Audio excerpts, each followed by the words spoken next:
one of those things for me when I actually moved out here, and I thought I was coming out here to act originally. That's what my agent told me. Oh, okay. And it's like, you got to get out here because you're an actor by blood. And I'm Yeah, like, okay, yeah. cool. And yeah, I didn't get those roles that I Yeah. originally. Yeah, and the rent is no joke. Like, I never knew. I mean, I knew it was expensive, but I didn't know to. I don't know. I didn't know what degree. I was living in Koreatown first, and then I moved to Koreatown's North awesome. Hollywood. Koreatown's great, man. Yeah, Honestly, Koreatown was super dope. great restaurants, great times. Yeah, yeah. So I'm happy I did it. I'll probably be. I mean, I'm gonna be back out there a lot. It's LA. You're in Illinois, right? Yeah, I'm in Chicago now. Yeah. So it's been. Last week it was snowing, and then this past week it's been up to like 70 again. Mm-hmm. And then today it's back down to like 35, 40. So yeah, it's like hot and cold. You never know what you're gonna get. Yeah, Chicago is a beautiful city when it's not wretched. Right. Exactly. Yeah, yeah. Well, no, I want to ask you how like what have you been doing? Because it's been, I mean, you were on a roll. I mean, you were pretty much always going. So like a complete halt. What have you been doing to keep busy and just because it's been? Yeah, just growing out my hair basically. That's all. I had to buy a clipper. I've been. Yo, you look freshly shaved, bro. You got the. Yeah, I bought. You did it yourself? Yeah, my sister helped me. So my sister helped me with this, but I did the beard and everything because I was like, I couldn't. Yeah, I was getting anxiety. Man. Yeah, thank you. So what have we been up to, man? What have we been up to? Well, obviously we've just been like at home. Yeah. We have several conference calls set up for the week to see like how we're going to be navigating through the next few months. Obviously we had a bunch of shows. Yeah. To be honest with you, we never really thought we'd be doing it this long. You know what I mean? Yeah. We started this up again, for those that don't know, like we started the band up again in like 2014. Mm-hmm. And it was only supposed to be for like the summer. And it's crazy. And like 5 years later, we're still doing it. So it's been a blessing. And obviously we've been doing the Pop 2000 tour, which we've been headlining, and it's been awesome. We've been able to still stay back out there and still connect with the fans. Mm-hmm. And so this has hit us hard. Obviously, we're very much looking forward to this year. Last year was like the first sort of I guess a test run, if you will, right? Mm-hmm. To see if it would work, and it worked. So we were like, all right, let's hit it hard this year, and we have new music obviously that we just finished. So we're like, yeah, let's get back out, and obviously the brakes were hit. Yeah. So just finding ways to sort of like navigate towards it, towards a new future that we have in front of us, and obviously digital platforms are going to be the move. That's like the future. So that's crazy. So we're going to be utilizing that, Zoom concerts, those sort of things. You know what I mean? Yeah. But yeah, man, it's tough. It's tough, man. There's no easy answer, and it's interesting because it's like the first time where like, my industry, along with like a bunch of my friends' industries, are all like affected at the same time by something. Honestly, I can't remember the last time this happened on the slightest of scales was 9/11. And yeah, it was 9/11. Yeah. Yes, and that was only momentarily. That wasn't even. Yeah. No, I mean, not as long as this. I feel like it's going to be. No, definitely not. Well, okay.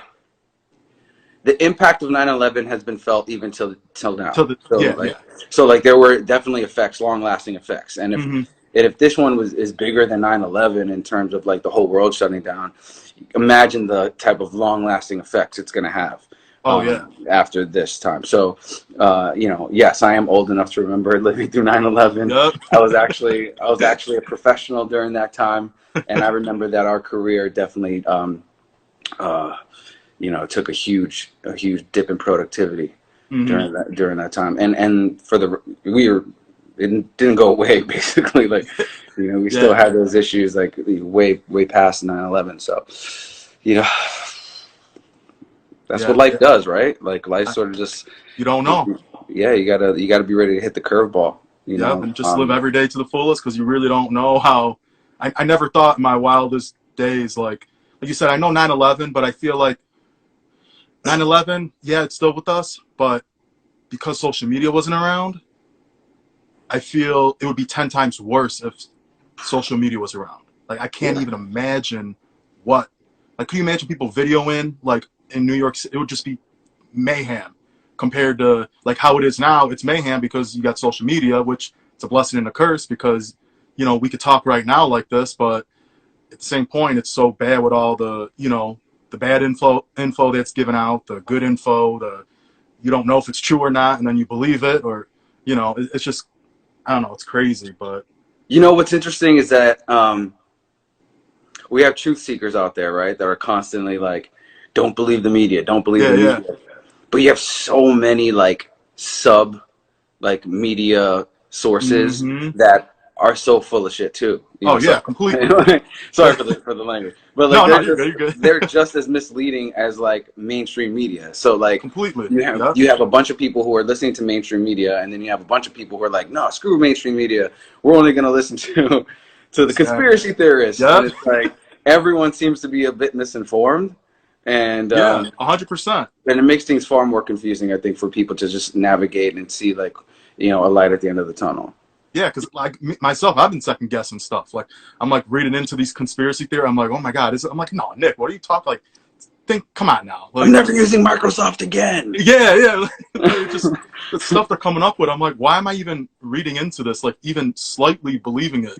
Because you know you don't know, but I mean, it's just. I gotta like wheel myself back down to like to reality and just be like, just take each day at a time and it's gonna be okay.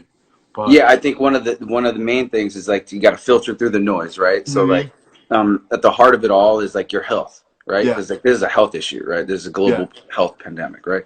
So at the end of the day, like all the noise and all the rhetoric and where it came from, and the bats and the market and the Wuhan and the Bill Gates and all that stuff that happens, right?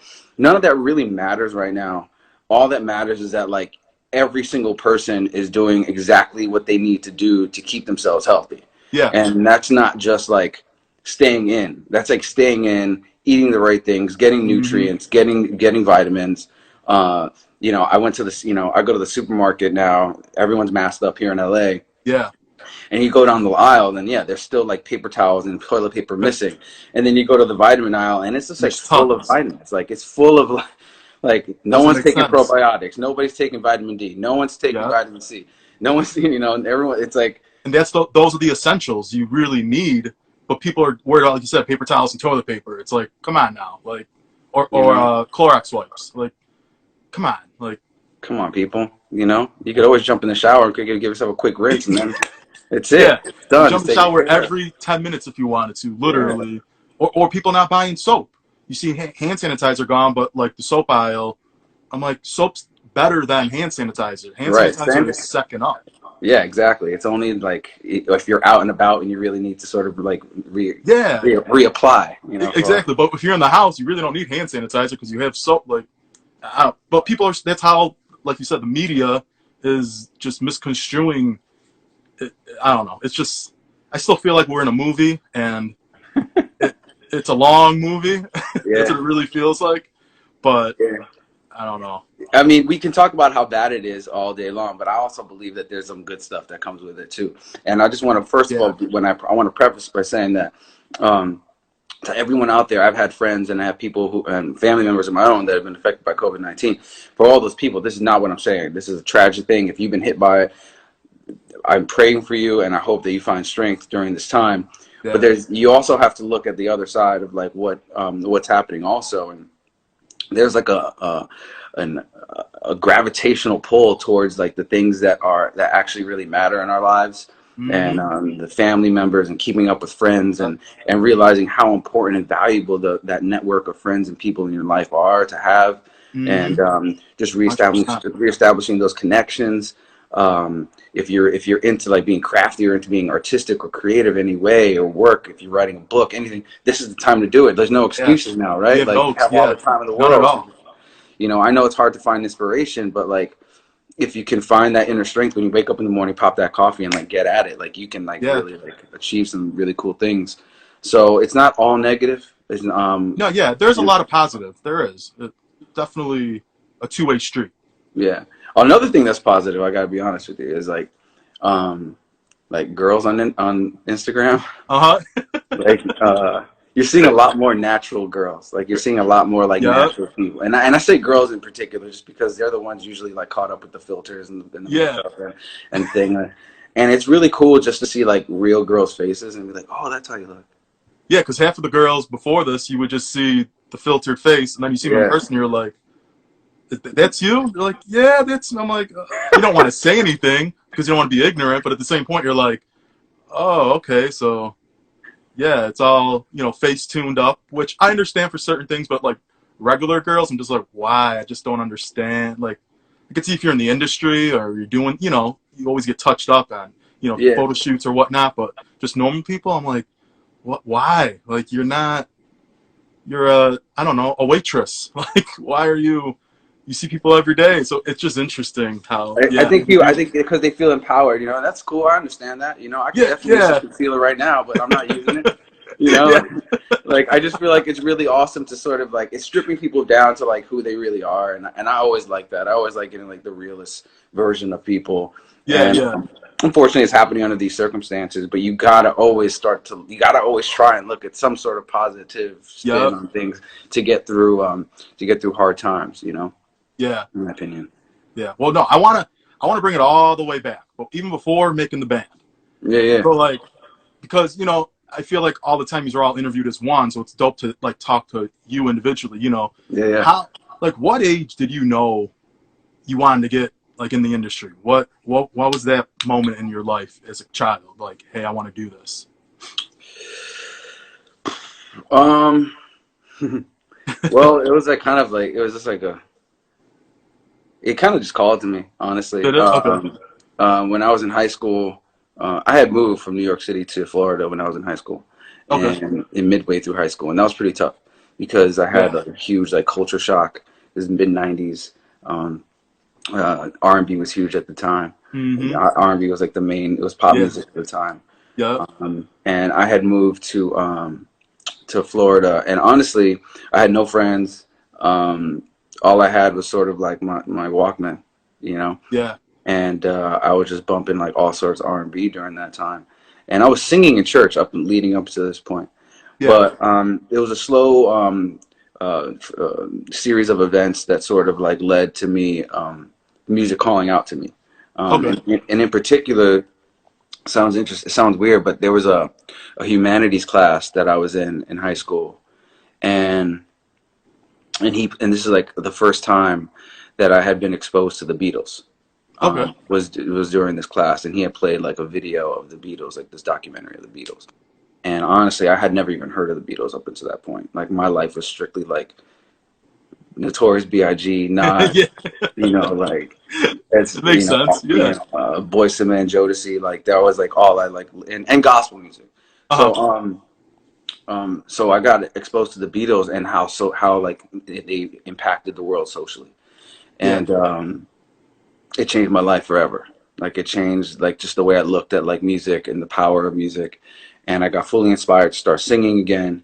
And I was singing on the bus one time, and I remember I was singing like Shy, like if I ever fall in love.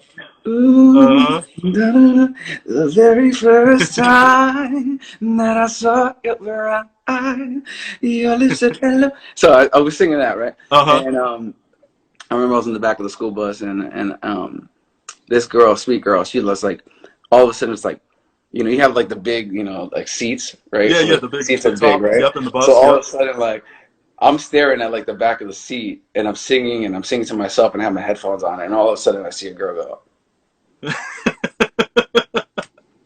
And she had never looked back. She had never looked at me, never talked to me ever before. And I had just been humming some stuff to myself, and she heard it, And she looked at me. She was like, "Can you do that again?" Yeah. And that was it. Like, it was that one moment on the bus, and it kind of like spread like wildfire through the school. Like, oh, Eric is singing, Eric is singing. And then I had this R&B group come up to me, and they were like, "Yo, you want to sing with us?" And I was like, "Yeah, let's go." And then like the ensemble in my school, they were like the state champions, and the choir director got word that I could sing. He came up to me and he was like, "Man, you want to, be an ensemble next year?" And it was sort of like being drafted, into like by like, if our team at school was like the best football team, it would have been like being drafted by the coach, right? So like in my school, like choir was like the big ticket, and so it felt like I was being drafted, and it was those like sequence of events that sort of just led me to being like, oh wow, like there's something special here, and I think this is something that I want to like invest more time into, and I did. Yeah, no, that's super dope. Like, just knowing, I feel you don't hear the backstory enough from people, but No.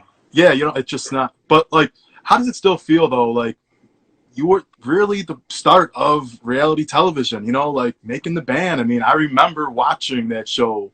I mean, I don't know, I was probably like 15, I think, at the time. But I got a lot of young viewers on here. They don't need to know this. They don't know. But how was it that time with the cameras, and because you really didn't know, because it was the first season of it all. So like, I think it was like you were really like just gambling because you didn't know. Because every other making the band after, at least they kind of knew at least something. But you had the first season, you made it. Like you put a big impact on the world. So like, just how was it? Just, and you were young, you still didn't know a lot. So like, what'd you learn and from just the whole experience, just from that? Well, when I auditioned for the group in Orlando, I didn't know like it was going to be a TV show. Okay. So I went into the audition blind. Honestly, I just knew that like Lou Prum was putting together a band, and I wanted to be in a group. That's it. I was like, I saw Justin. That actually was like the first time, because I saw AJ and I saw Howie, right? So I was like still in high school, right, when that happened.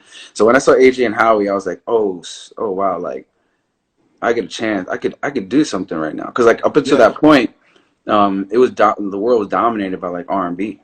Yeah, it was. And so for somebody who looked like me, there really wasn't like a lane. There really wasn't like the room for like Hispanic like R&B singer, and so when I saw Howie and AJ, that was like the first time I was like, oh wow, I got a shot. Yeah. And then I saw Justin in like the Drive Myself Crazy video, and he had like legit, like I would watch that video and I had on the same outfit that he had on, and I was like, yo, he's dressed like me, like he had like the big sweater vest on, baggy with some baggy pants, and and the big oversized shirt, and I didn't have highlights in my hair, but I was like, he kind of looked like me, and he kind of moved like me, and he had like swag and stuff, and I was like, man, like I really got a shot. So when I saw like, Lou Pearlman putting together a boy band, he's like, you want to be in NSYNC, you want to be in Backstreet Boys, I was like, oh, I got to do that. And so when I got to the audition, I had no idea that it was supposed to be a reality show, and it wasn't until like my second audition where they busted out all the cameras that I even know that they were even shooting anything. That's crazy. Yeah, so it was really new for us, man. It was like really new. It was definitely new for me. And if you watch the first season, I was grossly, I guess, like mislabeled into a certain degree. Just because like they didn't have enough storyline for me, and I realized like in reality TV, like you need to like give a lot of yourself up, and you have to like not be as like confined and limited. You got to sort of like. You got to supply the content, basically. You got to supply the content, And so the first season, I was definitely miscategorized, and I think it was due to my own sort of like New York defense mechanism. Like, who are these dudes? Are you looking at me, son? You know what I'm saying? I've been the same way. Same way. Everybody all hugging and stuff. Come on, man. Like, so I still had a little bit of that, and so I had to sort of abandon that, and then and learn that like, oh, this is something that I can actually use to like not only like give people an insight to myself, but also explore myself and like give up more content and like really dig into things in my life that I would never have given up, you know, so freely. But Yeah. being misrepresented the first season really like motivated me to like the Oh, second and third season to sort of just contribute as much as I could. yeah. But I it was mean, crazy, man. It was crazy. yeah, I could imagine, like, just because that was like, well, first we'll do this. I want to say, how did it feel to, you were the first boy band to Clive Davis on J Records? I mean, I mean, every time I talk about, you know, Clive Davis, he's one of the titans of the music industry. Like, Yeah, how did that feel knowing it's such a, like, you are getting signed as the first boy? Because he always signed usually individual singers. They had the yeah. first boy band. Like, that's super dope. Like, someone at his stature back. How did that feel for you guys? Well, yeah. I mean, there's some context. Like making the band didn't get us a record deal. Making the Yeah. band got us a a management contract with Lou Pearlman, the late Lou Mm-hmm. Pearlman, and so we didn't really have a deal. And so for mind you, this is like this is 2000. So Yeah. the boy band craze in the country was sort of dying down. We had NSYNC about to like break up, and Justin was about to go solo. The country had sort of like died down on boy bands. We've had like Mm-hmm. three major boy bands in the country, or four, Yeah. at that time. They didn't really want another one, like Yeah. we were like the late bloomers. Um, uh, so uh, so we had the opportunity to showcase for a lot of labels, and they Yeah. all shut us down, like all of them, like Really? all over. Yeah, man, like they shut us down, and it wasn't until L.A. Reid came to Orlando. He flew to Orlando, and he wanted to sign us on the spot, and and we were so excited because we had been rehearsing and practicing for months and months. And making the band, it wasn't like making the band with Puffy. When you get signed with Puffy, like you get that deal. It's all built in. Yeah. It's all built. Yeah. This was all new, and no one really wanted to touch him than the boy band. So when L.A. Reid wanted to touch, L.A. Reid and Clive were in like a little bit of a feud at the time. So thank goodness, because I think like Clive used us as a way to sort of get back at L.A. Reid. Uh huh. He found out like he wanted to sign us, and then and he was like immediately like sent his private jet for us the next day to like go up to White Plains, New York, to his house. And That's we sang in crazy. front of him, and I believe a bunch of other A&Rs. I think Simon Cowell was there before American Idol, Uh huh. and we just sang, and he immediately was like, it's gonna be a good, we're gonna have a lot of fun working with each other. And this Mm. was like before we even like accepted the deal. It was like just presuming that we were gonna sign with him. Like, oh, you think we're gonna sign with you, Clive? Okay, you're right. Yeah. We are.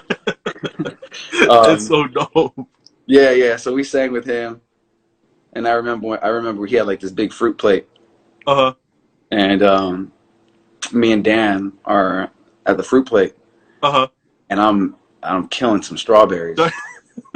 because they can't lay out those strawberries and grapes. Somebody trying to kill them. Uh I was huh. just like mowing on strawberries, and Clive's working the room a little bit. Next thing I know, he comes up to us at the fruit stand, and Dan's there. Clive splits us in two, right? And he's like talking to each of us, Uh and huh. Dan's looking at me, and he's just like with the big eyes, and he's just like, you know, and I'm just like, yeah, oh, it's Yeah. so good, like, and I'm like chopping it up with Clive, and little did I know I had like a huge thing of strawberry in my, and the minute Clive walks away, like Dan's like, bro, you have the biggest piece of strawberry in your mouth, and I couldn't say anything because you were like, you wouldn't shut up, and I just wanted you to like stop talking because you had the. Ah, So first impressions, man. First impressions. that's awesome. What like, so you get signed. You're signed to Clive. But like, one thing I have to say, this is just how, if I was in that predicament, like, I understand it. But a lot of like a lot of people talk about Lou Pearlman. He's Mm. done amazing stuff. And to be honest, I would have done, like, just because today independent is such a big outlet, and back then it was all about labels. Like, Yeah. you didn't make it unless you were on a label, because that's where the money was. That's where everything was. And distribution. There's no Yeah, there was no immediate You couldn't do distribution. anything. There You wasn't needed a YouTube. label, regardless if it was a horrible label you signed to. Like, we weren't making money. But Yeah. like, do you like see me, if I was ever wanting to become a singer, I would do that in the beginning, because I feel like even though that person may not have the greatest label for you, like the best contract, you're still getting exposure, so you could make it after you're done with, you know, like, is that how you feel, or like, were you really mad at the point? Because a lot of people have different opinions about him, and not just him, other, you know, moguls that sign new people and then, you know, take advantage, but they still give you the exposure and get you on, you know, the major tours, the #1 singles, you know, #1 on TRL, and get you everything you kind of need to make, to, you know, to mold you more, like. And hence why you usually back in the day would take it on the chin. You know, when you get your first deal, you're always going to get the raw end of that first deal, just because you have no value. And that's why it's beautiful now, right? You can build up your audience, you can build up your viewership, you can build up, you know, and that builds up your value when you go into the room to actually seal the deal. You know, they're coming at you with a bigger deal. Like we signed a good deal. It was just there was too many hands in the pot. You know, there was too many different. We had a joint venture with 3 of the biggest entertainment entities in the game. So from the get, you know, we were an ABC and MTV television show. So that was a joint venture with Viacom and Disney. Okay, and then you throw in Lou Pearlman, who had the biggest management company, you know, Backstreet Boys, NSYNC, LFO, and then on top of that, then now you throw Clive Davis into the mix, and now it's like the biggest, you know, record mogul in the game. So we had like all of these conglomerates just all sort of like chowing down on like our bottom line. So we were definitely going to take it, take it on the chin. However, like, I'm 20 years old, 19 years old. Like, I have no value. You know, we don't have a choice. You know, we're taking the deal. We're going to make the most of it. We're going to get the exposure. We're going to work our ass off, because we had like these incredibly big standards to sort of like that came before us with BSB and NSYNC. So we had like, the only thought process we knew was like work. Yeah. And that's the beautiful thing about our group. From the very beginning, the work ethic was always there to like be better, to always, and we were exposed. We were raw, like, you know, exposed on the television show. So we had our first like, you know, television performance, you know, on Making the Band, but it was also live at Miss America, and we like botched it up, and like, you know, it was like, so everyone saw us fail, you know? Yeah. I mean, it creates drama for the TV show, and that was awesome. But at the same time, like, it was still us going through it. So we just needed to like, all right, guys, we can't let that happen again. Like, that can't happen again. Like, we need to, you know, this is our one opportunity. We have to seize it. And there was a bit of Mamba mentality in the group there at the time. We didn't want to argue with each other. We didn't want to like bicker, because we knew that was going to be the demise of any team, you know. So the reality TV show started to suffer a little bit, because there wasn't that drama internally between all of us. But there was a work ethic there, and that was like the key. So it was like, we'll take it on the chin, but we're just going to work our ass off to make the best of it. Dope. Yeah, and the crazy thing is, like, you were, you know, I say this to anyone that was made in the early 2000s. Those were the glory days. I mean, you know, opening up for Britney Spears on Dream Within a Dream tour, one of the biggest tours at that time, like, and, you know, doing the TRLs and doing the radio promo tours and doing, I think you did the B96 Summer Bash out in Joliet, the huge, like, huge, I mean, like, that was 75,000 people. I forget the number, but I remember, like, that stage and just the audience, how massive. Like, people don't have that anymore today. Like, yeah, man. How was it just taking it all, you know, like, those were the days that, like, it really is. I'll never be again, I feel, at least not this moment for sure.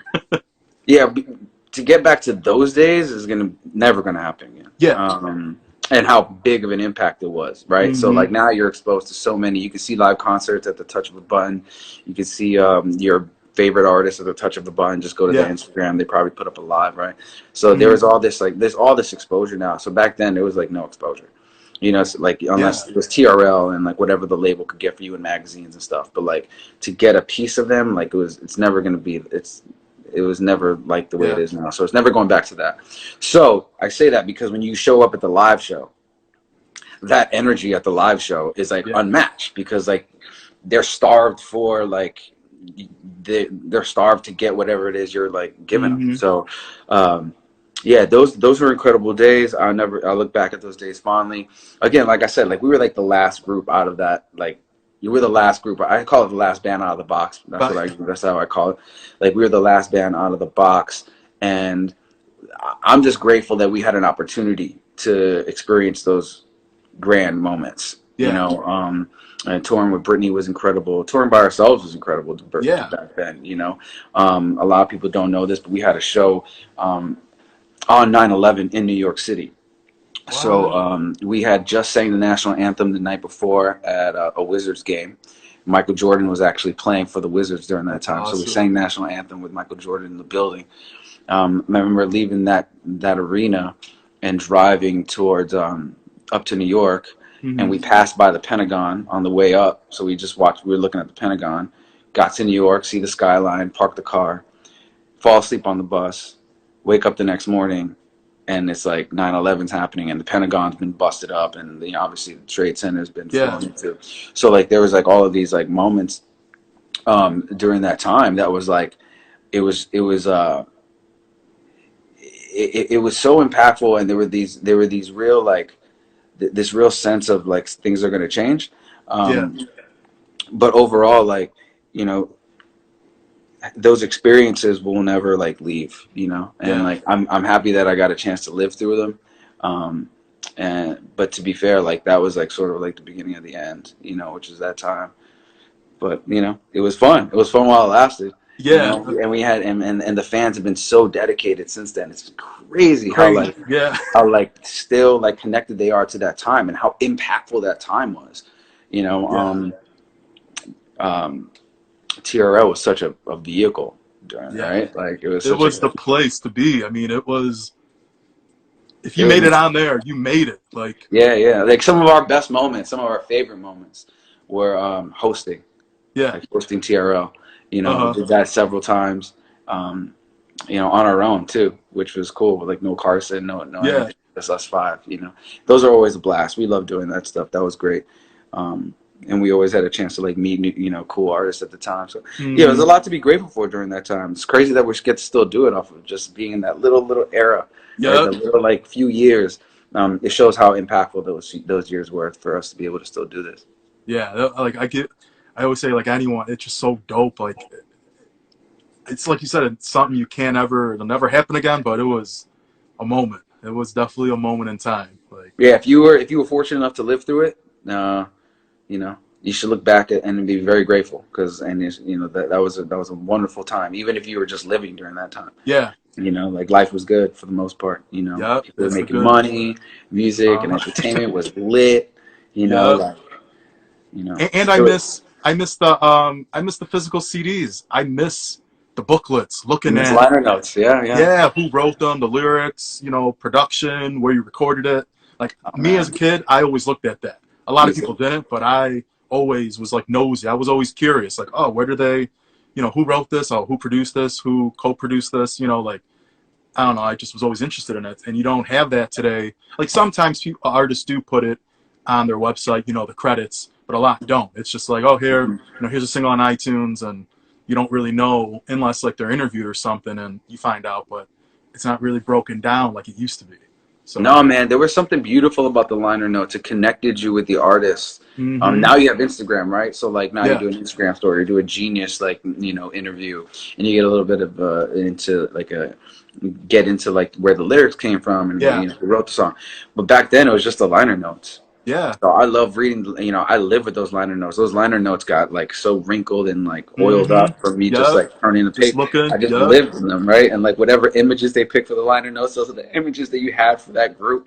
And, you know, the lyrics, and you're like, man, I didn't know it, you know, always going back to the booklet to see the lyrics. And I personally, because I was telling you about the Beatles and how influential they were to me, I love seeing who wrote the songs. At the end of the day, like, I had always had like a writer mentality at heart, you know, so that was really important to me as an artist and as just like someone appreciating music, like who wrote this.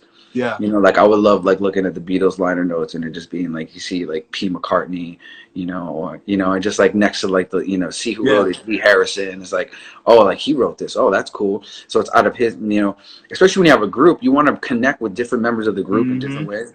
So that was always something really special to me, like reading those liner notes and reading and reading who wrote the songs. It's like there's a little bit less connectivity to writers, I think, now.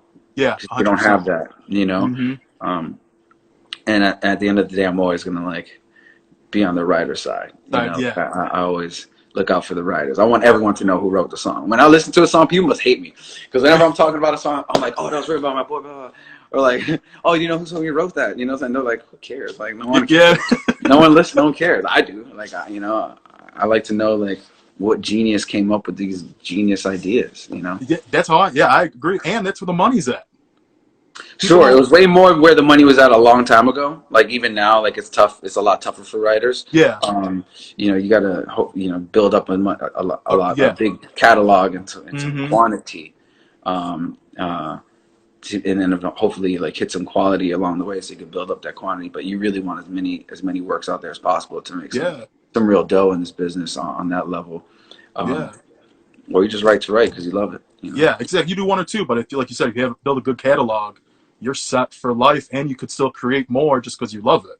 It's not like a job; it's your passion. You know, it's the big difference. Like people don't get that. I love the collaborative process, man. It's like my favorite thing. It's actually my favorite part of the business. I agree with you because it's just I always look at that, and that's what kids today. Like I'm a millennial, and I kind of hate saying that because I'm like at the beginning of millennials. Yeah. And I don't know. I just feel like millennials have a bad mindset compared to like recognizing stuff like that. And yeah, I think millennials are starting to catch up a little bit. Like now. Yeah, slowly. You know, like it was probably like just like I'm just before millennials. You know, like I'm a Xennial. That's what they call it. But I have most of my friends are millennials. Most of them. Yeah. You know, so I can see like the awareness is building. Now it's like the generation after that you got to be a little more concerned with because they don't even have like an iota of like what happened in the past. You know, at least millennials still have like that little piece of like the world we once knew. Yeah, 100%. You know, not to sound so dystopian. But, well, no, how was too like, okay, like you said, you were the end of like boy band pandemonium, really, at that time. How was it between like what was it, maybe 2004 through 2014? Was it like 10 years? Yeah. How was it just kind of navigating your way through? Like something so like you said, you were drilled, you practiced so much, you knew what you were about and how to do it so good. How did you like navigate through life through them 10 years just to kind of like find your way? Because it was all new to you, I'm sure, for all of you. Yeah, no, those were I mean, there was tough years for most people in the country. Maybe like it wasn't as bad for Rihanna, but those are her prime years, unfortunately. But for most of us, it was tough. The country was going through a crazy time. For me as a man, I just like stepped out into the real world. You know, I went from like high school, first year of college into like first 2 years of college, and then into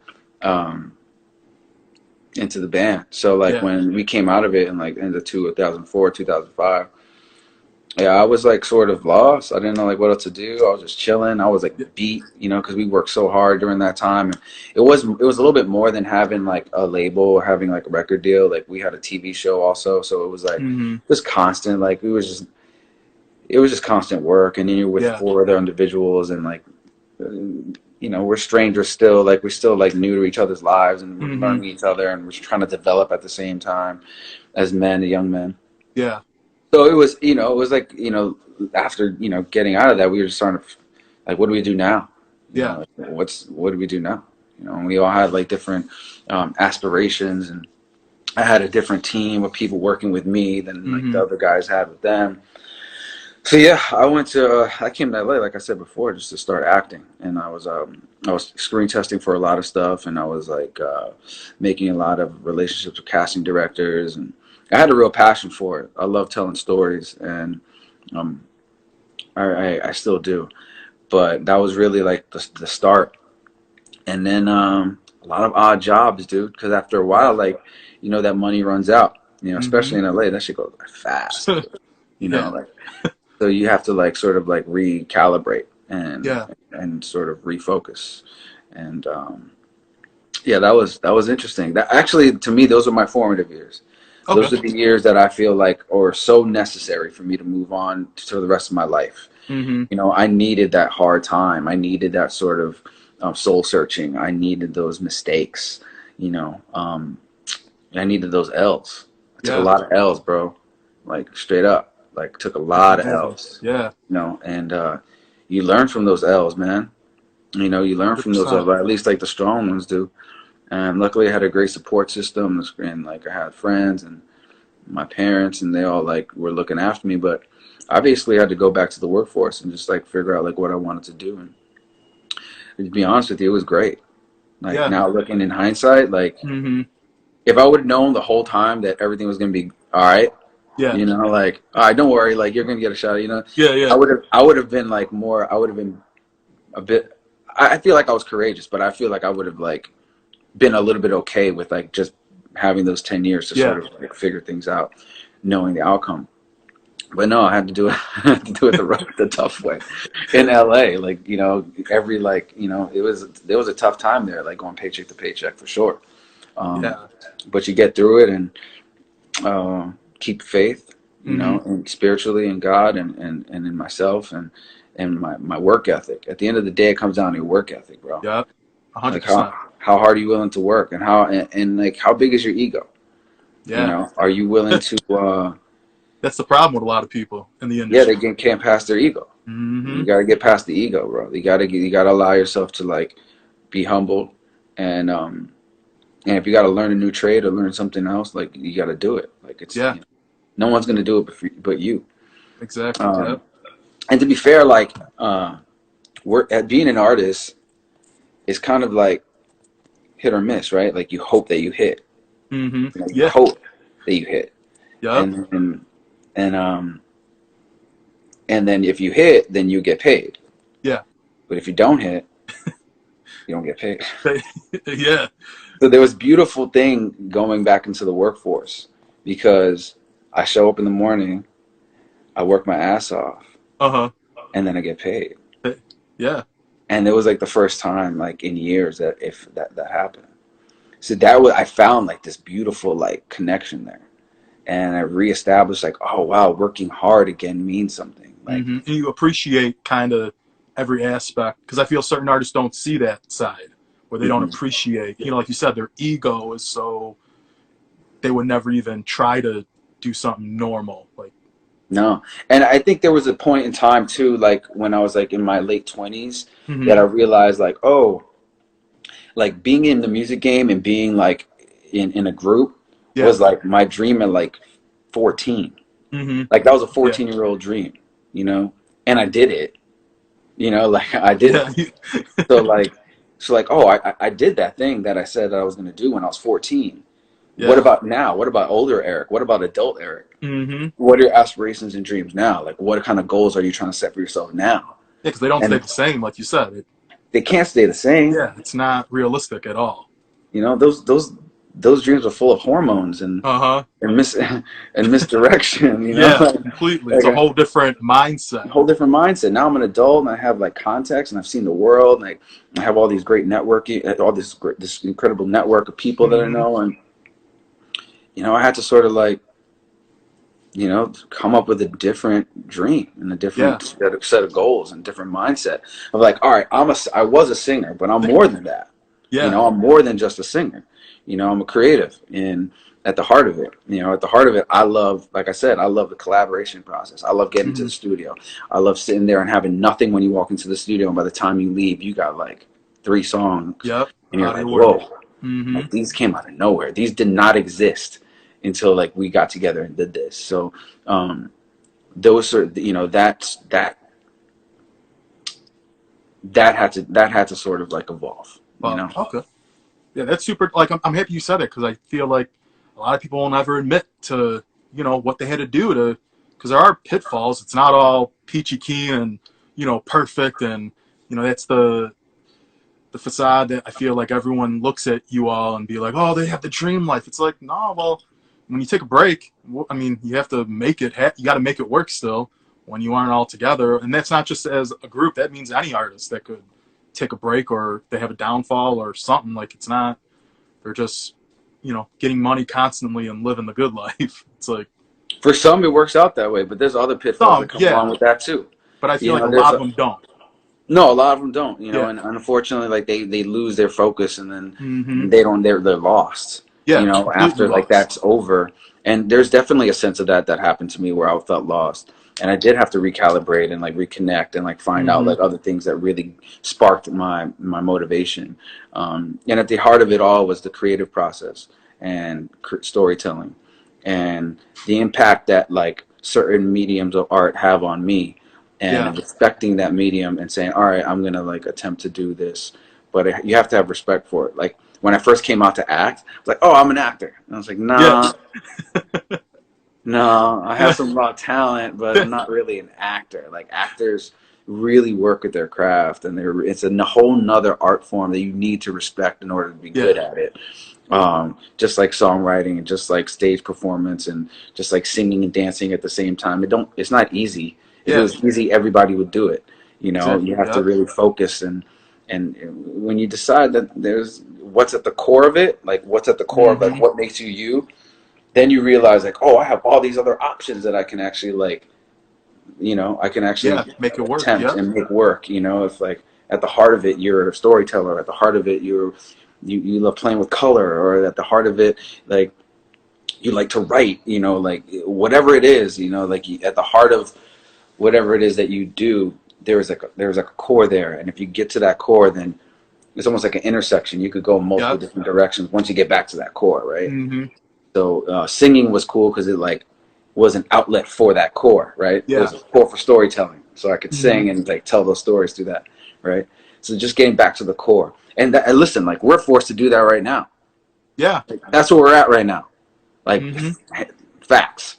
Like we're at that place where everyone should be getting back to the core values of what makes you tick, and then seeing what works and what doesn't, what drives you, and then like once you figure that what your core is, then you can go and pick a different direction to go into, because we're going to be forced to pick different directions right now. Like even for me, we don't really want to, but I don't want to. The way it is, we're going to have to, and we're going to have to pivot until like we can get back on the road and get back to, to touching fans. I'm just grateful that we've had the last 5 years to do it. To be able to reconnect and have like all these viewers on here right now caring about like what we're talking about. Rewind 5 years ago, I don't think that would have been the same case. Like people really didn't care as much. But to be able to reestablish, reconnect with the fans, and know that the last 5 years have been awesome. And how's it been? Like how did it just feel? Because I mean, one thing I have to say about you all, from your artwork, your cover artwork, to I mean just everything, the touring. I mean, you did what? The My 2K tour. You did the Pop 2000 tour. I mean, getting the fans involved with these dope VIP packages. I mean, just you do so much, I feel, for what fans dreamed of in the early 2000s, because really fans couldn't get to you all at that time. I mean, you had so many people guarding you, and it was really you all, it was more your team, like, no, you can't be touched. It was almost like that's what it kind of felt like yous were, I don't know, it was just that's how it felt like back in that day.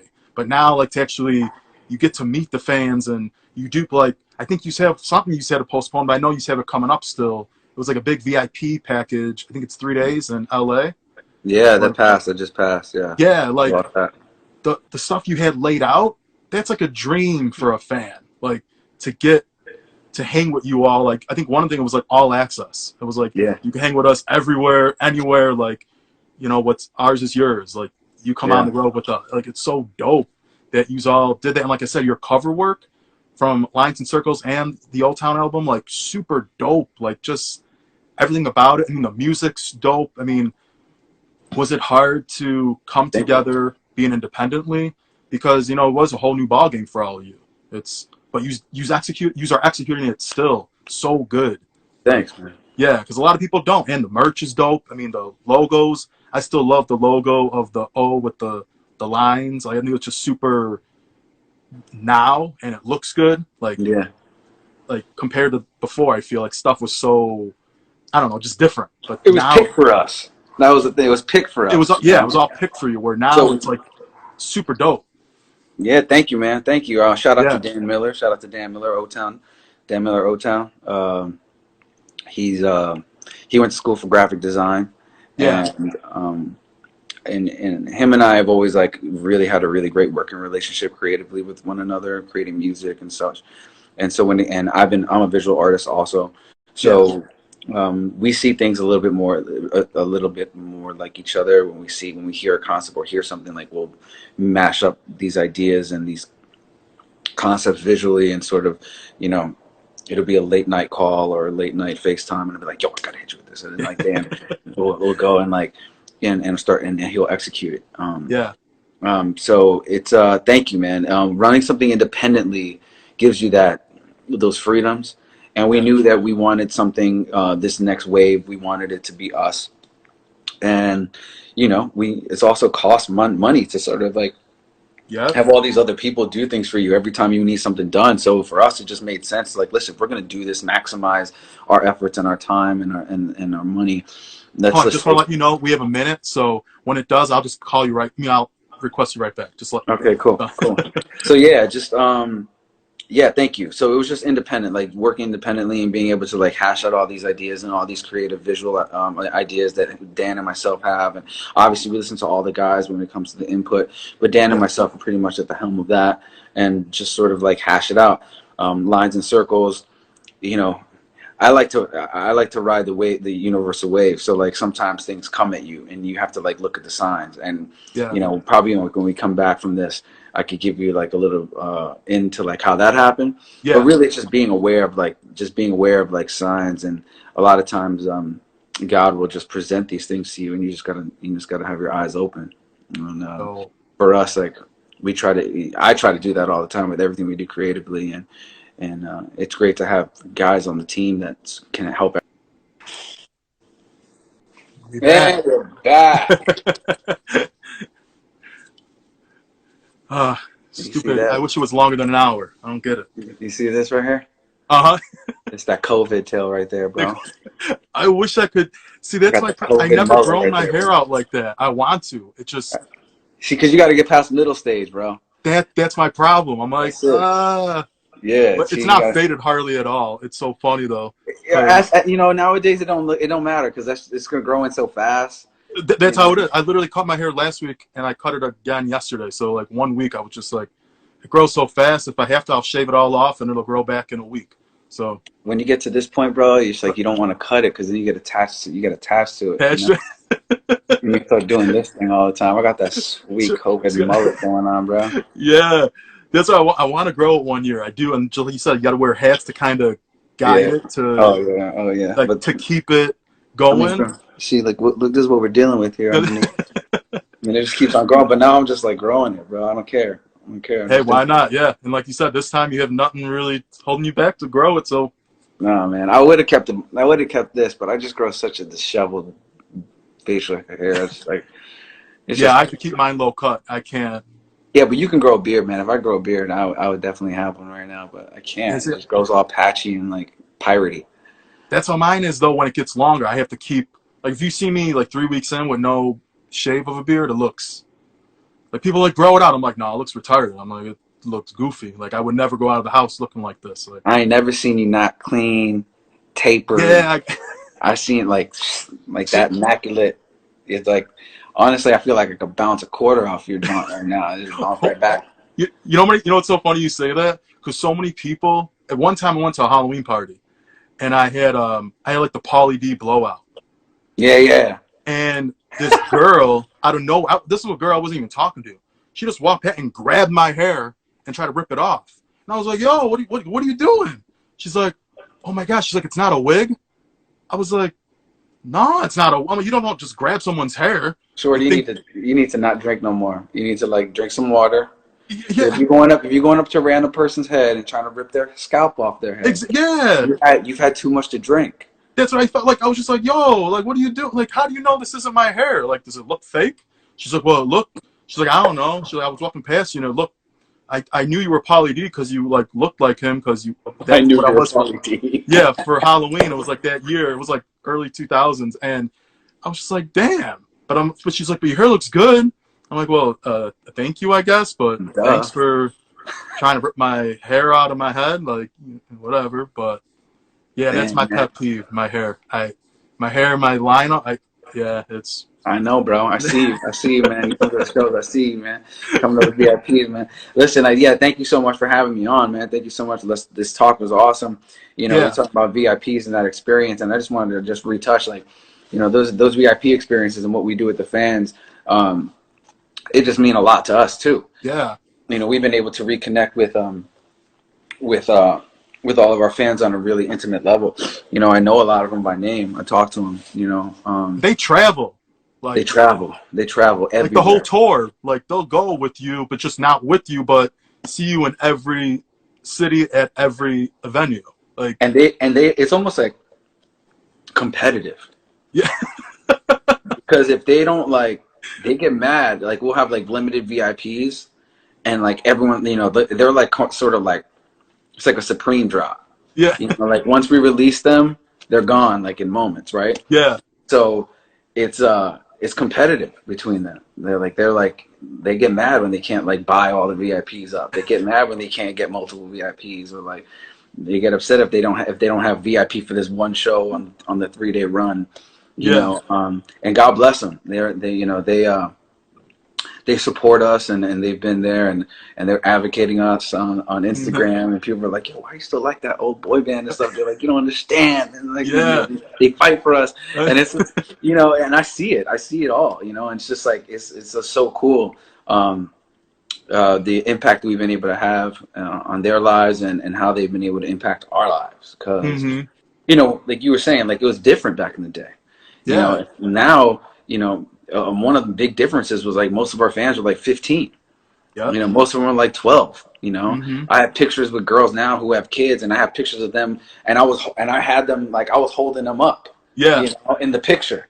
You know, It's and so now they're coming to crazy. the show and they have kids of their own. It's You know, and so, you know, there's like a whole, like, we have a whole, like, you know, timeline between yeah. us, you know, that we share, and to be able to reconnect now, as they're older, and they're far more cognitive, and far more Mhm. they have linguistic skills that they can sort of, that they can really like share with us how they feel and how we made them feel, and like, Uh-huh. you know, just sort of being able to talk. And personally, I love like putting out music for them now.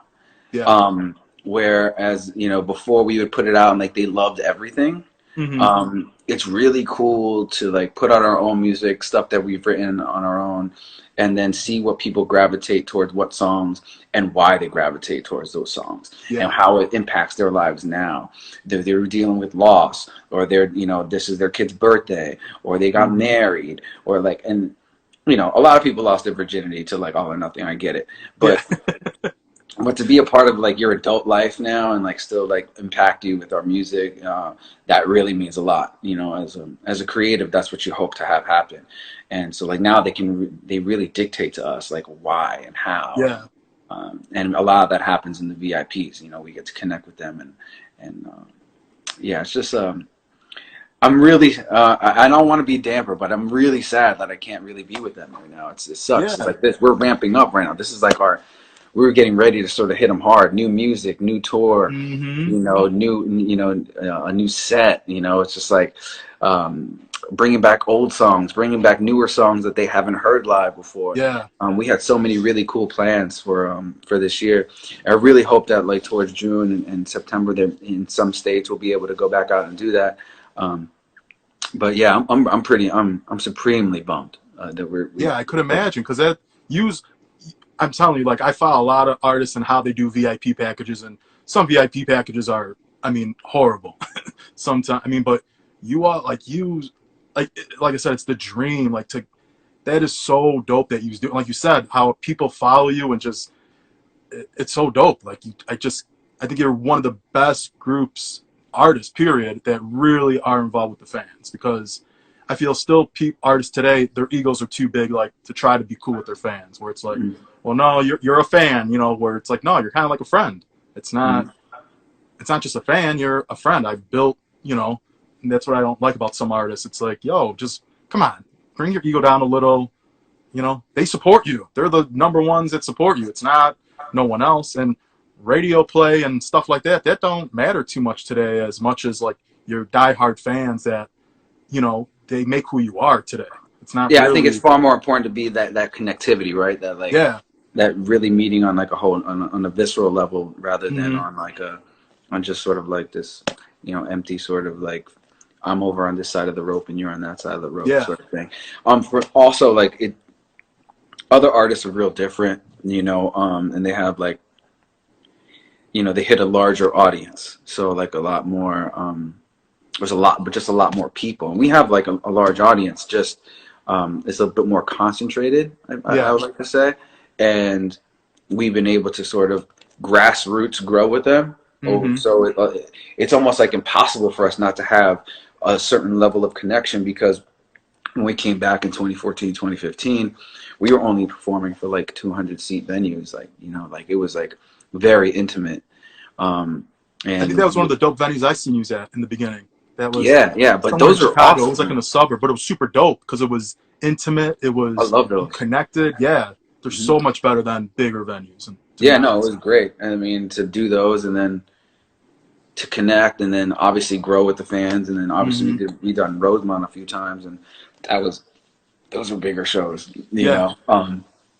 But you can still see like that front row of just like all the diehards. The diehards. As much as I'm performing for the back of the room, I make sure that every time I'm on stage that I'm connecting with those first few rows, and I try to hit everybody, you know, when I'm on there, almost to my detriment, because like I'll be connecting so heavy with like certain fans in the front, and like we have so many inside jokes because of VIP. Like we'll create inside jokes with one another, and they'll like drop like a part of that inside joke while I'm on stage, and it'll get me, and I'll like not sing a cue, or I'll miss a dance cue, you know? And I look at them, and they'll laugh, and then we'll laugh, and that's the beautiful thing about our show now is like you know, back in the day it was like we gotta hit everything. We have to hit every step. We have to hit. Like, it was like so like regimented, and there's like a certain part of us that's still like that. You know, there's still Janet Jackson, Michael Jackson, attention to detail. Every step needs to be perfect. But we've because we've done these intimate venues, there's a little bit of that lax feeling too. You know, of like we might screw up. You know, and you might be the reason we screw up, because like I'm looking at you and you're making me laugh. You know, like but that's that connectivity that I think honestly, like I live for. I love it. I love it. It's priceless. Yeah. Like it makes this whole like live performance thing a little bit it's just more personal, and it's just more fun and more gratifying, you know. It's cool. Like the relationship is really cool. It's definitely something that was unexpected, and I've always been more so like a guarded person. I'm very private, you know, like but having such a wide network of fans that like know so much more about me now, and vice versa, makes it so much cooler. It's so dope. And another thing I hope they bring back, I think you all did it a couple years ago. It was like a boy band convention in Rosemont, Illinois. Yeah, that failed miserably. Really? It wasn't because of the boy bands. It was because of the people who were running the situation. Well, I hope maybe someone else gets it together again. But what I seen from it, I could admit I was out of town because I was gonna hit you all up. But I've seen like a lot of videos from it. I thought it looked super dope. I don't know. I think it was a cool way to bring a lot of people together. Yeah, what was dope is that it actually, like, what was dope about it was you saw the camaraderie. Yeah. Right? So it was sort of like they got us all together. Mm-hmm. Which I thought was really cool. Up until that point. Like, that would have been like an MTV special, primetime special to get us all together in one room like that, you know. But we all wanted to do it, you know. So, and it was great because like we've over the years have been able to sort of connect all the boy bands. Like we've been able to connect and like sort of, you know, really create like lifelong friendships, over the last few years. Even more so than when we first started, because when we first started, we were all so busy, and Yeah. media had pinned us up against each other. So there was like, and like there was, people had weird, feelings, but time has a tendency to sort of change those things, and now like we're all really tight, we're all talk to each other, and we're all text each other and make sure everyone's cool, especially during this time.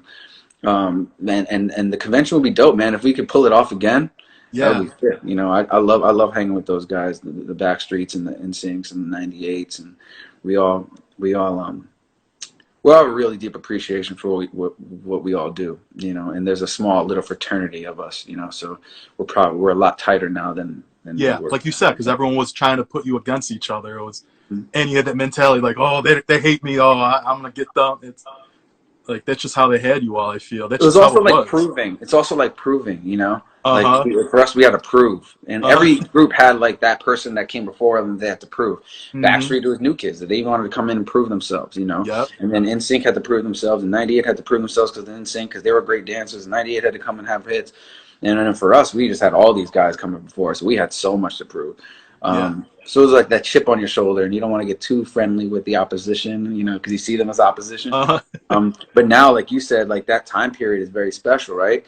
And Yeah. that time period, if you had a chance to like live through it, like you're kind of like in a group in and of itself, right? And then Yeah. if there's like we're like a subcategory of that Mm-hmm. group that really got a chance to like experience things that sort of like no one else could.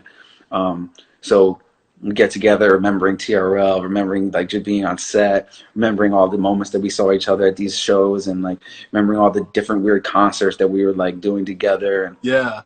and we have all the similar stories, like similar people like interacting with all of us, and you know, so many similarities that we couldn't escape it. So like now our bond is like a lot better between all the groups. And then we did a little movie called Dead Seven a Yeah. few years back. Uh huh. That a science fiction zombie film. Yep. With Nick, all of you, it was yeah, super Nick, dope. yeah, Nick Carter had an idea that he wanted to do a B movie, Uh huh. and he pulled it off. He actually got a chance to pull it off. It would have been a lot different if like at that time he had just once they greenlit production, he ended up at this like surprising like having to do like Dancing with the Stars. So Oh he yeah. so he was like actually trying to balance doing Dancing with the Stars and shooting that while shooting this film, which is impossible. And I was gonna say it's impossible. You're doing like 6 hours a day rehearsal. I know with Dance with the Yeah. Stars. So Yeah, that's a lot. his he was like it was tough for him to sort of split. I think he did a Mm-hmm. really good job because I don't know if I could have pulled it off because we were like he was flying back from LA to Montana trying to like film this with us. Constantly. Yeah, and so much so that I feel like his character in the film wasn't as built out as it probably should have been, just because he didn't have enough time on set, just kind of be there.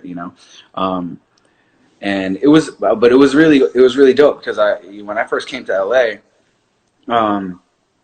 him and I were acting together. Like him and I had the same agent, Oh, so okay. we were going off for a lot of the same films, different roles, but a lot of the same films. And we did a lot of acting with each other and like screen testing. So Yeah. we were really familiar with each other's acting ability. So I wasn't even in the film. Actually, the person who was supposed to like be in the film was like uh, Cisco. Cisco was supposed to play my role, and Cisco pulled out. And somebody had mentioned, "Yo, have we reached out to the O-Towns?" And he's like, "Oh my gosh, I didn't reach out to the O-Towns. Eric should play this role." And they reached out to me and offered me the role. I didn't even have to read for it. They were just because he knew like He knew your body of work. He knew how you. Yeah, yeah. So it was that's really super easy dope. for him to sort of cast me, and then yeah, it was just cool, man. That was one of the cooler experiences, just to be able to like. I filmed movies before. I've done a bunch of independent Yeah. films and a bunch of commercials and stuff that didn't air, but I've been on set a bunch. Out of all the times I've been on set, that was probably the coolest set to be on. Yeah. Just And to like you be said, able the to like, camaraderie between you all, like you said, that's just super dope. Like it's yeah, it just was sick. It the was sick. nostalgia of it all. It's Yeah, there was one point where it was like it was a 98, a Backstreet, an NSYNC, an Everclear, uh, um, an OTown. No. all in one scene, all Yeah, on, like you said, all you'll breaking for never love. have that. Like you said, that was like an MTV special, Yeah, something huge back in that day. Like to get your schedules all on one, like yeah, that's impossible today. It's just, impossible. yeah, it's just never.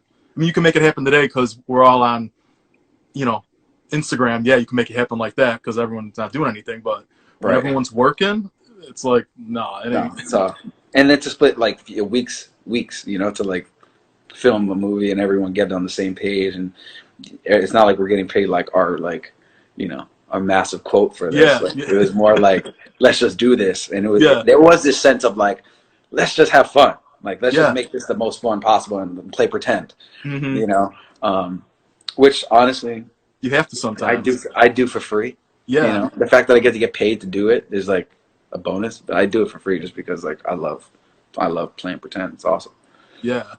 It's super dope. And another thing too, like when you all, the first album, I know like it's hard to really, like you said, you're kind of told what to do, and the songs, you kind of told what, this is gonna be your first single, this is gonna be your second single, this is gonna be, potentially a third or fourth single, but we don't know yet. We'll see how the first two do. But like Hmm. All or Nothing, it's a timeless song. It will go down in history still, like from when we're all gone. It's gonna be one of them songs. Like that just did you all know? Like, did you know, like, when you first heard it, like the rough cut, where you're like, yo, this is like Oh that yeah, song? oh yeah, You did? Okay. yeah. It was our first. It was like our second meeting with Clive, and Okay.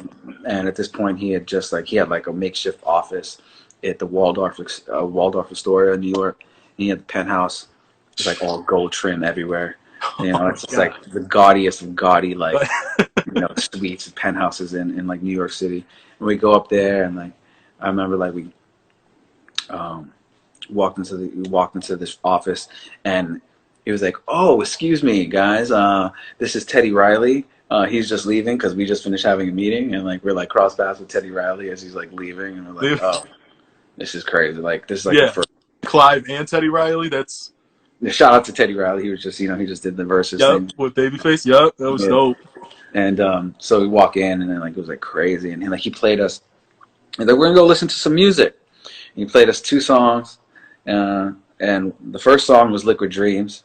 Uh And I was like, oh my gosh, we made a huge mistake. Shout out to Clive Davis. Shout out to Liquid Dreams. Obviously, it was like a huge hit for us. A huge hit in the UK. Like still beloved in the UK. Like one of like a bigger song pretty much than All or Nothing in a sense. Um, but I wasn't really a super fan of like Liquid Dreams. And I didn't huh. want to say anything right then. And he played Liquid Dreams, and then he played All or Nothing right after it with the demo vocal. Uh huh. And each of us were like, okay, we'll do Liquid Dreams if we get to do this. Like it's fine. Yeah. Like we get to sing this one. Oh They were yeah, two opposites, but still, if you got that one, hey, whatever with Liquid Dreams, it's like, yeah, yeah. And he wanted to come out with something up tempo, a little bit more risque, a little bit. He didn't want us to be like the normal boy band, like clean cut. He kind of wanted us to have mhm. like a little bit more of an edge. Yeah, We had, and we did. We had a little bit more of that reality, like real person edge. yeah. That made sense, and I could see the direction. But yeah, All or Nothing. Gosh, we knew it from the minute we heard it, and then eventually we recorded that song in the UK. And uh, man, I'll never forget it. We flew in that one morning and like hit the studio, laid down vocals, and interesting thing about that song, it was written by Wayne Hector and and I'm going blank. Wayne Hector It and happens. We're oh quarantined. gosh, oh gosh, oh gosh, oh gosh, oh man, I'm being stumped right now. Ah, um, oh man, I'm gonna be in trouble for this one. Uh, and anyway, we went in to do that song, but like we had recorded a song probably about 9 months before we actually got a chance to record All or Nothing. And it was for the Pokemon soundtrack, this Pokemon movie, and it was the first song that we ever recorded, and it was written by the same two writers who wrote Oh, they All or wrote. Nothing, Okay. and we recorded the song. And it was a ballad for Pokemon. It's called One Heart, and didn't realize it was the same writers, but we actually recorded that song, and it's the same exact format as All or Nothing, in terms of voices, the way the voices are laid out. Okay. And like Dan sings, I sing. You know, it has like the same layout of vocals. Yeah. And it was like a foreshadowing. But before we had a record deal, before we even had anything, we recorded the song, and it happened to be the same guys who wrote it. That's crazy.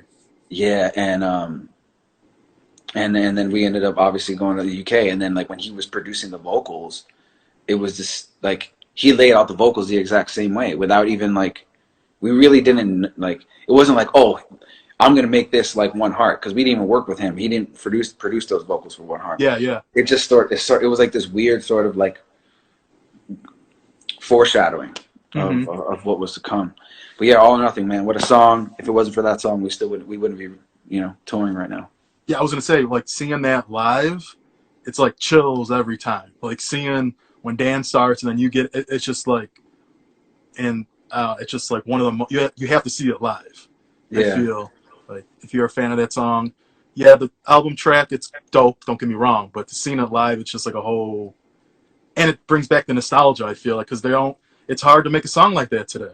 It's really, you know, I don't know. I mean, you could, but it's every once in a blue moon, I feel, compared to back in the day. You could get those good songs, like those one songs that really stand out from a full body of work, like album-wise. Like, yeah, man. Performing it live is awesome. I hope one day, maybe if it's like the Grammy tribute to boy bands at some point, we I can could see it happening. We could do like an all boy band sort of, an all boy band with a big orchestra or big like strings and stuff. Because I would love to do that song with, you know, a full piece of like a full, you know, more than Like at the Hollywood Bowl, I could see you. Yeah, like a Hollywood Bowl, like LA Philharmonic style, you know, like where you kind of have, you know, just like all these strings and brass behind us to sort of like bring out all of that epicness, to kind of sort of just really help the song come alive. Because, you know, I love singing that thing live, and I usually during my solo, I let the crowd sing like half of it. And it's really one of the highlights of the show for me. Yeah. People get so excited. You could just see the drunk karaoke-ness of everyone just coming out. You know, it just comes out. So shout out to my boy Brian Lee. I don't know if he's watching. Shout out to Brian Lee, Crazy Brian Lee. He actually is from Illinois. Big songwriter. He wrote a bunch on Post Malone. He actually plays the violin during the Post Malone show. Oh, okay. And he's big shout out to Brian Lee. And he hits me up about, because he's Korean, and he does karaoke like pretty frequently. And I get the drunk FaceTimes, because it's usually like that. He usually likes to just like show me that he's doing it. Yeah. So, and I get a lot of that. I get a lot of like All or Nothing karaoke FaceTimes, you know, from various people. I love it, man. I love it. To be a karaoke special, man. What more can I ask for? Sick. Yeah, that's awesome. That's priceless. Like, you can't. Well, you know, like to wrap up, I don't want to take all your time up though. No worries. But man. like, what's, you know, you all got to experience a lot in a short amount of time. You know, stuff that will never happen again. What's one moment that lives with you that like kind of maybe not defined your career or defined you as a person, as an artist, but like you were just like, yo, this is the defining moment, and a moment like you freaked out almost, like, but you had to hold it in because, you know, at them type of parties or events, you have to just kind of, you know, keep cool, and you're an artist too, so you can't, you know, fangirl, I guess. Oh man, there's been several.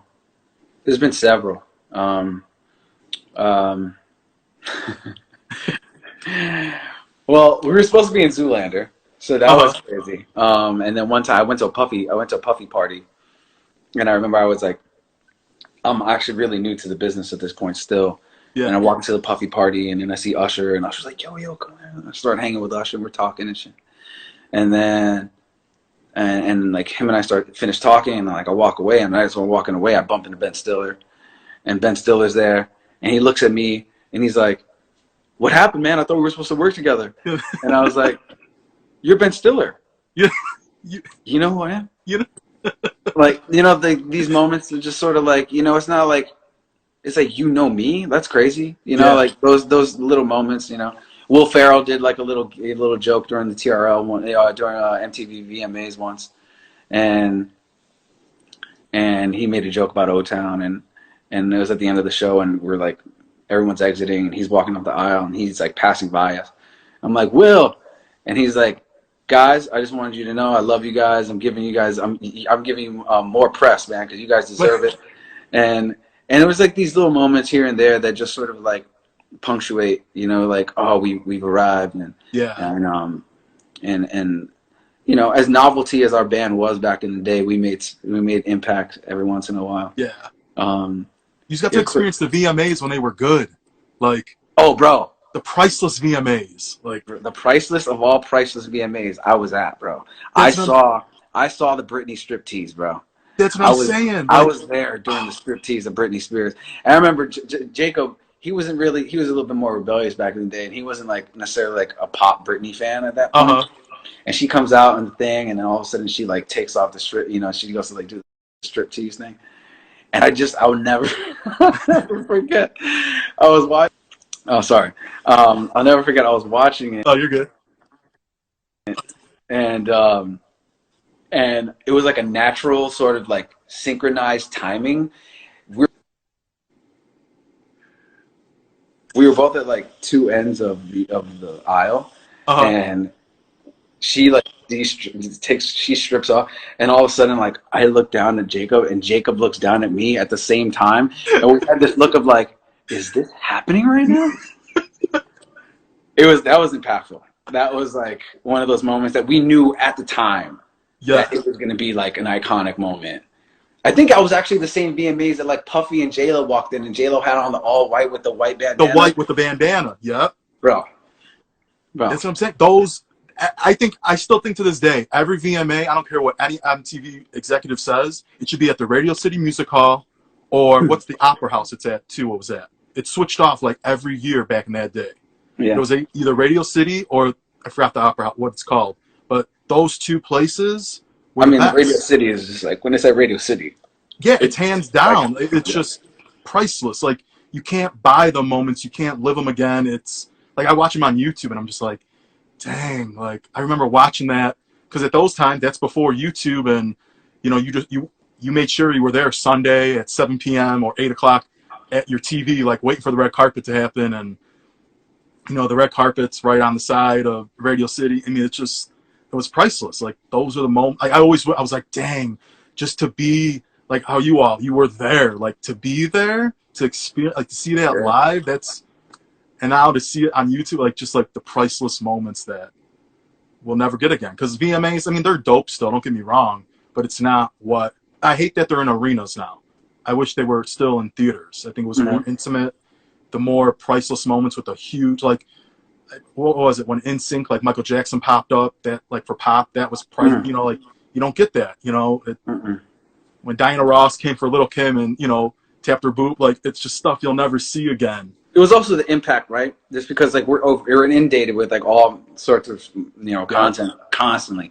So like again, it was just more powerful because there was less of it going around back then. Yeah. So those moments are far more impactful. And like just shout out to those people who might feel a little older now, and like, oh man, I'm old now. Nah, don't worry about it. Like if you lived during the late 90s, you should thank God that you're old. Yeah. Because that was just an enormously cool time to live through. And I'm very thankful that I got a chance to live through all of it. And yeah, I'm in my what am I, fourth decade of life. That expanded over 6 decades, I think, at this point, because I was born in the 70s. But to be able to live through that stuff, man, I wouldn't change it for the world, man. I wouldn't change it for the world. Those are the priceless years. Yeah, that's the years you want to be born in. Oh, I love it. Yeah. The fact that some kids are just going to hear it through stories and tales, and they'll never feel the impact. It's like, I feel bad for them. Yeah, they'll never understand. And Yeah, another no, thing and I the always fact that we tell got a chance people, to like live through it, but actually like experience it on such a like intimate level and be somewhat of a contributor during that time. yeah, And obviously we were the last band out of the box, but to be the first group to sort of like introduce like reality television, reality music television, and to have like so many incredible artists come from that, like the Jennifer Hudsons and the Kelly Clarksons and the and the and all the other acts that have come in, The Voice and all the other shows that were started hmm from making the band. Like it's just cool to like just have lived during that time and just be able to like have that as our little like gem that belongs to us, yeah, because you were really the first, and then the second I think was like Pop Stars with Eden's Crush. I Yeah, remember. shout out to Nicole. Yeah, for Yeah, sure. and then like then it all it kept on going. But yeah, like it's so dope. I just live at those times. But to wrap up, I guess what, like you said, this year is kind of uncertain. Unfortunately, you said we're all getting adjusted to things that we kind of have to get adjusted to. Hmm. Uh, what do you still want to do this year, and what do you still want to accomplish in the future? Like what's still on your bucket list? Well, big shout out to Steve Mack and Wayne Hector. Those are the writers of All or Nothing, and Oh, obviously okay. I dropped the ball on that earlier. You But just Steve Mack and Wayne Hector. Steve Mack actually is like a really great writer, and he actually wrote The Shape of You for Ed Sheeran. So like, oh, okay. I can't believe I even forgot his name. But He's just such an amazing writer, and I owe him so much for writing that song. So yeah, it took me a while to sort of like, pop his back old in. noggin miner. Um, so goals that we want to accomplish, yeah, just remain connected with all the fans. Mhm. Never lose that connection. That's one. Um, I have obviously I told you I was acting and I was doing a lot of Yeah. that growing in, but that fueled my fire to tell stories. So I've been writing for the last 3 years and developing scripted content. So Oh, I've cool. been before this went away, before this time we went on shutdown, we were really creating a lot of momentum and building up a lot of steam. Um, Hispanic based content. I want to bring true Hispanic stories to the hmm forefront, and Yeah, it's not done enough, so I it's not appreciate done that. enough, Yeah. man. I've been able to sort of learn over the last few years how to really develop and tell those stories, and I really hope that once this stuff starts to clear, we'll pick up that momentum and just hit the ground running again, and we can see some of that content hitting streaming and hitting network, and really that's like my pivot, Okay. for me. I love music. I'm always going to do music, but shout out to Donnie Wahlberg because I call him the blueprint. You know, he has Blue Bloods and he has he's always on tour with the Yeah. guys and stuff. So I always look to him as like if Donnie's doing it, I'm gonna do it like Donnie. Yeah. Like I want to follow in Donnie's footsteps in a sense. Be able to sort of tour with my guys and put on shows and still connect with the fans, but also create scripted content and stuff that like will impact people on another level and have them feel it and see it and hopefully adjust certain ways of thinking and awareness. And I think that medium does that. So yeah, let's just hope that we can get back to normal, a bit of normalcy, and then Yeah. see that stuff kick up again. But yeah, that's where my head's at. So, but no, Eric, I want to wish you like thank you so much for doing this because Absolutely, man. yeah, like I was like, yo, I got like when you hit when I think we talked on IG, but I was like, yeah, let me interview Eric. Like, we Oh, never I saw talk the one Paula on one, stuff. so it's Paula always Deanda's my homegirl, bro. yeah, right. Shout out to Paula Deanda. Yeah, Like Paula, Paula's dope. I love Paula. yeah. But no, I want to wish you like all the best of luck. I can't wait till it all gets back to normal. Definitely link up with you guys. Either I'll come to LA or when you come to Chicago or something for sure. But no, bro, be safe. Because I know LA is probably as bad as Chicago. We're the major city hub, so Mm-hmm. you know. But no, be safe. I can't wait to see y'all back. I really hope that VIP experience happens when that It super will. dope one. Yeah, that It like will. I That can't was the wait. Making the Band 20th anniversary. Like that was going to be like that was a huge weekend for us. And we were celebrating 20 years of Making the Band. Yeah, that This is was pre-Puffy. So this pretty is fun. like the original Making the Band. So like it was really important for us to sort of like celebrate that with the fans. So we're definitely going to make that up 100%, even if it's next Oh, year.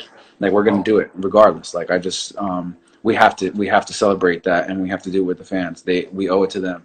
And yeah. yeah, that's definitely on. Well, I can't wait to see that because I was looking at the description. That is super dope. Like, Yeah, man. The VIPs are But so much fun, dude. It's so intimate and yeah, for any of you guys who are out there who haven't purchased a VIP, when we get back to work, man, you guys got to come out and check it out. You got to hit that button real quick because those things go fast. But like, come out, man. It's just an awesome time, and I love to meet you and connect. yeah, well, no, like I said, be safe. Good luck. Keep busy, I guess, because I know, like you said, it's all new to us. But Stay healthy, man. again. That's the key right now. Stay healthy. Yeah, Don't lose yourself in this time, man. Get your nutrients in there. Get a sweat every day, and really look into yourself and self-evaluate and see like what really moves you and motivates you.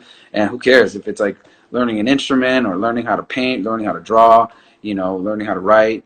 Take whatever class. This is the time to do it. This is the time to do it. If you got a project, a solo project, this is the time to finish it. Like, no excuses, right? Like, just do it. This time has been given to us, and we got to make the best of it. So So, man, thank you so much for having me on, man. It's always a pleasure to talk to you. Always a pleasure to see you, man. Really proud of what you've been able to do. Thanks, Again, appreciate taking the bull by the horns and really sort of creating a brand for yourself, man. You're at every show. You're a hard worker, and you're always, find a way to always get the interview. So, man, keep it up, man. I really appreciate your work. Thanks. I appreciate you, bro. Thanks, appreciate it. Yeah, I'll talk to you soon, and have a good week. We'll get back to it, bro. We'll get back to it. Okay, I'll talk to you soon. Keep your head up. All right. Yeah, thanks. You too. Okay, be safe.